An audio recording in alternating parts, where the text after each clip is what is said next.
Inaelekea saa 1 kamili saa za Afrika ya Mashariki siku hii ya Jumanne ya tarehe 6 mwezi wa Mei 2025. Popote ulipo, natumai siku yako imekwendea vyema kabisa. Karibu kwenye taarifa za KTN leo. Moja kwa moja tuanze na vidokezo. I will table evidence to counter propaganda claims by the Senator Gloria Robwa and also highlight activities that are not in keeping with our standing as a state officer. Waziri wa Leba Alfred Mutua afika mbele ya maseneta kufuatia malalamishi kuhusu mpango wa ajira ya Wakenya ughaibuni. Kamati ya uteuzi wa mwenyekiti na makamishna wa IEBC yawasilisha ripoti yake kwa rais.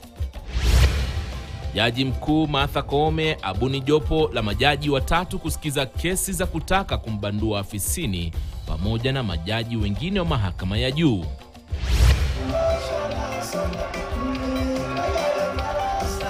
Na Rais William Ruto aanza ziara ya siku 2 katika kaunti ya Narok, akipuuzilia mbali juhudi za viongozi wa upinzani kuungana ili kumbandua mamlakani 2027. Mkinipima hivi mnaona mimi ni mtu ya kuanguka mtihani?